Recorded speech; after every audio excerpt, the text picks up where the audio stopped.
Hi అండి, అందరికీ నమస్తే. Welcome back to Mahi blogs Europe channel. ఈ రోజు అయితే కనుక మీకు ఒక మంచి విషయం అయితే కనుక చెప్పాలనుకుంటున్నా. చాలా మందికి డౌట్ ఉందంటున్నారు. ఆ డౌట్ అంతా ఈరోజు అయితే క్లారిఫై చేస్తాను అనమాట. అందరూ బాగుండాలి, అందులో నేను ఉండాలని కోరుకుంటూ. సో ప్రస్తుతానికి అయితే కనుక ఇప్పుడు వెదర్ అయితే చాలా ఇదిగా ఉంది. చూశారు కదా, స్నో పడుతుంది అనమాట. ఫుల్ అండ్ ఫుల్ స్నో ఉంది అనమాట ఈ రోజు కూడా.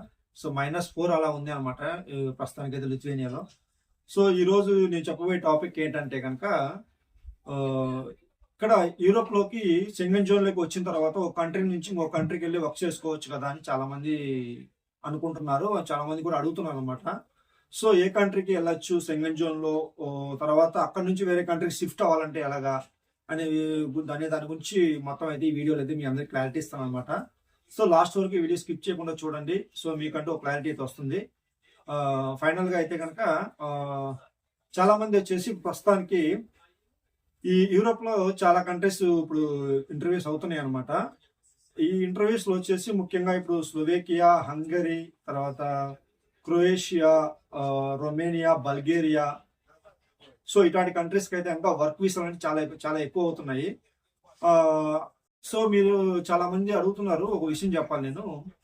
అన్న, మీరు ఇన్ని చెప్తున్నారు కదా, మంచి ఏజెన్సీ కానీ కన్సల్టెన్సీ నెంబర్ ఉంటే ఇవ్వండి, మేము వెళ్ళి అటెండ్ అవుతామని అడుగుతున్నారు అనమాట. నేను ఇచ్చేదానికి ఏం కాదు బ్రదర్.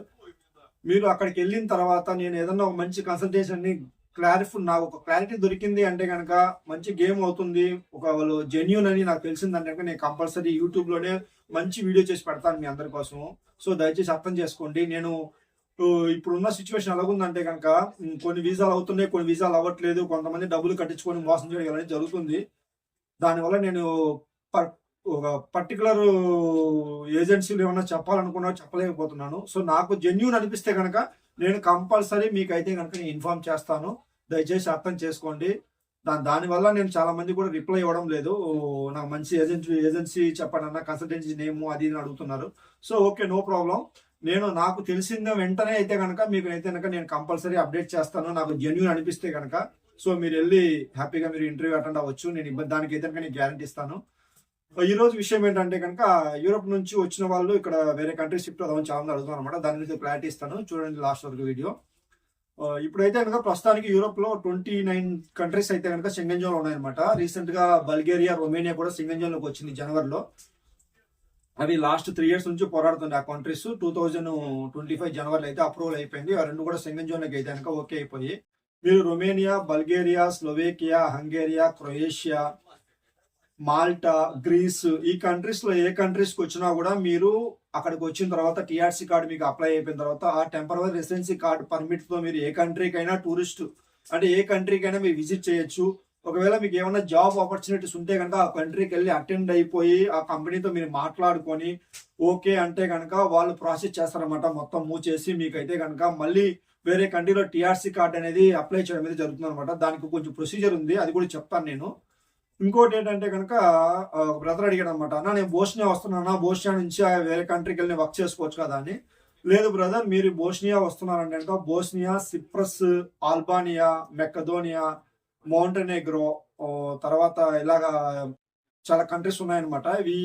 ఈ కంట్రీస్ కూడా మీరు వచ్చారనుకో, ఈ కంట్రీస్ నుంచి మీరు షెంగెన్ జోన్ లోకి అయితే అడుగు పెట్టడానికి అయితే కనుక కుదరదు అనమాట. ఎందుకంటే కనుక మీరు ట్రావెల్ చేయడానికి అయితే కనుక ఇబ్బంది. ఎందుకంటే ట్రావెల్ చేసేటప్పుడు మీకు బస్సులో ట్రావెల్ చేసినా, ట్రైన్లో ట్రావెల్ చేసినా, వేరే కార్లో ఏ వెహికల్లో ట్రావెల్ చేసినా కూడా మీకు బార్డర్స్ దగ్గర అయితే కనుక పోలీసులు వెరిఫికేషన్ జరుగుతుంది.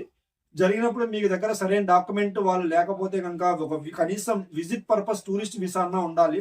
ఏది లేకపోతే కనుక మిమ్మల్ని బ్లాక్ చేస్తారనమాట. అంటే కనుక తిరిగి ఆ కంట్రీలోకి పంపించేస్తారు. కాబట్టి దానివల్ల మీరైతే కనుక ఫస్ట్ ఎంటర్ అవడానికి కంట్రీలో చాలా ఇబ్బందిగా ఉంటుంది. సో ఈ కంట్రీస్ అయితే కనుక అవ్వదు. ఈ కంట్రీకి వచ్చి వేరే షెంగెన్ జోన్ లో ఉన్న కంట్రీస్కి వెళ్ళిపోదాము అనుకునే వాళ్ళకి ఇదైతే కనుక సాధ్యం అవ్వదు. వీలైనంత వరకు షెంగెన్ జోన్ లో ఉన్న కంట్రీస్ కు మాత్రం రావడానికి అయితే ట్రై చేయండి. ఎందుకంటే మీకు ఏదో ఒక ఆపర్చునిటీ దొరుకుతుంది అనమాట కంపల్సరీ. ఎందుకంటే వేరే కంట్రీస్ లో జాబ్ ఉందంటే కనుక దాన్ని ఈజీగా అప్లై చేసుకోవచ్చు. దానికి కొంచెం ప్రొసీజర్ ఉంది. మీరు ఆ కంపెనీ ఆఫర్ చేసిందంటే కనుక జాబ్ కంపెనీయే 90% కంపెనీయే చూసుకుంటుంది. మీరు ఓన్లీ సబ్మిట్ చేయాలి, డాక్యుమెంట్స్ కొన్ని ఉంటాయన్నమాట. ఆ ప్రొసీజర్ ఫీల్ అంతా 3 months పడుతుంది. సో నేను కూడా లాస్ట్ టైం క్రొయేషియాలో ఉన్నాను 5 years దాకా. తర్వాత ఇప్పుడు లిథువేనియా టీఆర్సీ కార్డు ఇక్కడ నుంచి ఇక్కడే చేంజ్ చేసుకున్నాను. దానికి కొంచెం ప్రొసీజర్ పట్టింది. ఆ ప్రొసీజర్ దాని గురించి ఎలా మార్చుకోవాలి ఏంటనేది కూడా వీడియో చేసి చెప్తాను మీకు.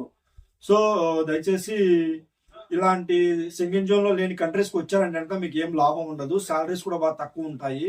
వేరే జాబ్ ఆఫర్ ఎత్తుకోవాలన్నా కూడా చాలా ఇబ్బంది పడతారు అనమాట. ఈ సెంగెన్ వీసాస్ అంటే సెంగెన్ జోన్లోకి రావడం వల్ల బెనిఫిట్స్ ఏంటి, నాన్ సెంగెన్లోకి వస్తే బెనిఫిట్స్ ఎలా ఉంటాయి మీకు చెప్తాను నేను. మీరు సెంగెన్ జోన్లో కూడా వీసా ఓకే అయిపోయి వచ్చారంటే కనుక మీకు చాలా బెనిఫిట్స్ ఉంటాయి. మెడికల్ పరంగా కానీ, తర్వాత ట్యాక్సెస్ కూడా మళ్ళీ మీరు రీఫండ్ చేసుకోవచ్చు. తర్వాత మీకు కంపెనీ ఇచ్చే ప్రొవైడెన్స్ కానీ బాగుంటుంది.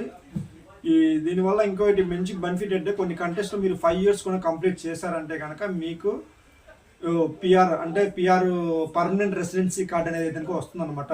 రీసెంట్గా ఇప్పుడు క్రొయేషియాలో మా ఫ్రెండ్స్ చాలా మందికి కూడా వచ్చిందనమాట. సో నేను కూడా అక్కడ ఉంటే కానీ నాకు కూడా 5 years కార్డ్ వచ్చిండేది. సో నేను కంట్రీ షిఫ్ట్ అయిపోయాను, దానివల్ల నాకైతే రాలేదనమాట.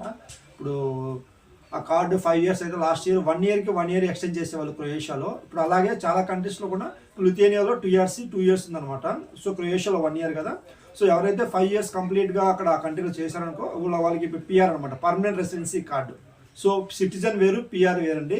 పర్మనెంట్ రెసిడెన్సీ కార్డ్ అంటే 5 years ఇస్తారనమాట. ఇయర్లీ రెన్యువల్ ఉండదన్నమాట. నువ్వు ఇంటికి సపోజ్ వెకేషన్కి వెళ్ళి ఒక 3 months ఉన్నా కూడాను నీకేం నో అబ్జెక్షన్. సో మీరు మళ్ళీ వచ్చి వర్క్ చేసుకోవచ్చు ఇక్కడ యూరోప్ కంట్రీలో. అది మంచి బెనిఫిట్ అనమాట. ఈ పిఆర్ అయితే కనుక అప్లై అయిపోతుంది అనమాట. అలాగే ఇప్పుడు లిథువేనియాలో కూడా 5 years చేస్తే కనుక పర్మనెంట్ రెసిడెన్సీ కార్డ్ వస్తుంది అనమాట. సో కొన్ని కంట్రీస్ జర్మనీ, ఫిన్లాండ్ ఇలాంటి కంట్రీస్లో అయితే కనుక జర్మనీ, లుక్సెంబర్గ్, ఫిన్లాండ్, తర్వాత నెదర్లాండ్, నార్వే ఇలాంటి కంట్రీస్లో అయితే కనుక మీరు 5 years కంప్లీట్ చేస్తే కనుక వీటికి కంపల్సరీ అయితే కనుక మీరు సిటిజన్ అయిపోవచ్చు. ఏ వర్క్ చేసినా కూడా మీ వర్క్కి సంబంధం లేదండి. స్టడీ వీసాలు కానివ్వండి, లేకపోతే ఐటీ ఫీల్డ్ కానివ్వండి, వర్క్ పర్పస్ కానీ ఎవరన్నా కానివ్వండి. సో మీరు 5 years కంప్లీట్ అయిపోయాక ఈ కొన్ని కంట్రీస్లో మాత్రం మీరు తొందరగా సిటిజన్ అయిపోవచ్చు. ప్లస్ అయితే కనుక ఓన్లీ చిన్న మిస్టేక్ ఏంటంటే కనుక ఆ కంట్రీలో ఒక లాంగ్వేజ్ ఇష్యూ ఉంటుంది కాబట్టి ఆ లాంగ్వేజ్కి ఎగ్జామ్ అయితే రాయాల్సి ఉంటుంది. కాబట్టి ఇలాంటి బెనిఫిట్స్ అయితే కనుక సెంగెన్ జోన్కి వచ్చిన వాళ్ళకైతే కనుక ఫ్యూచర్లో మీకు ఇలాంటి అవకాశాలు ఉంటాయన్నమాట. నాన్ సెంగెన్ అయితే కనుక అలా ఉండదు అనమాట. ఎందుకంటే మీరు బార్డర్ కూడా క్రాస్ చేయలేరు. అవి ఎప్పుడైతే సెంగెన్ అవుతావో అప్పుడు మాత్రమే అంతవరకు మీరు వెయిట్ చేయవలసిందే. సో రీసెంట్గా బల్గేరియా, రొమేనియా అయింది కదా. అలాగే మీ నాన్ యూయూలో అంటే కనుక నాన్ సెంగెన్ కంట్రీ అంటారు అనమాట. నాన్ జోన్లోకి రానేటి అనమాట. సెంగెన్ జోన్లోకి రానే కంట్రీస్కి మీరు కూడా వచ్చారంటే కనుక ఈ కంట్రీస్ నుండి మీరు వేరే కంట్రీకి వెళ్ళడానికి ఇబ్బంది కాబట్టి కనుక మీకు ఎలాంటి బెనిఫిట్స్ అయితే ఉండవు. ఈ రెండింటికి చాలా డిఫరెంట్ ఉంది. ఎవరైనా వచ్చే వాళ్ళు ఉంటే కనుక ట్రై టు కమ్ సెంగెన్ జోన్ కంట్రీస్కి మాత్రమే. అప్డేట్స్ కోసం నా ఛానల్ సబ్స్క్రైబ్ చేసుకోండి. యూరోప్కి ఎవరైతే రావాలనుకుంటున్నారో యూరోప్ గురించి ఎవరికైతే అవగాహన ఉండదో సో వాళ్ళకైతే కనుక తెలియజేయడం అనేది ఈ ఛానల్ యొక్క ఉద్దేశం అన్నమాట. కాబట్టి మీరు ఏ వీడియోస్ చూసినా కూడా సబ్స్క్రైబ్ చేసుకోండి. నాకు తెలిసిన అప్డేట్ ఏదన్నా ఉందంటే కనుక నేను కంపల్సరీ వీడియోస్లో చేయడం అయితే జరుగుతుంది. దానివల్ల మీకు తొందరగా అప్డేట్ వస్తుందన్నమాట. మీకు కొంచెం యూస్ఫుల్గా ఉంటుందనే ఉద్దేశంతో ఈ ఛానల్ పెట్టడం జరిగిందనమాట. సో ఎంతో ఉపయోగంగా ఉంటుందని. జై హింద్.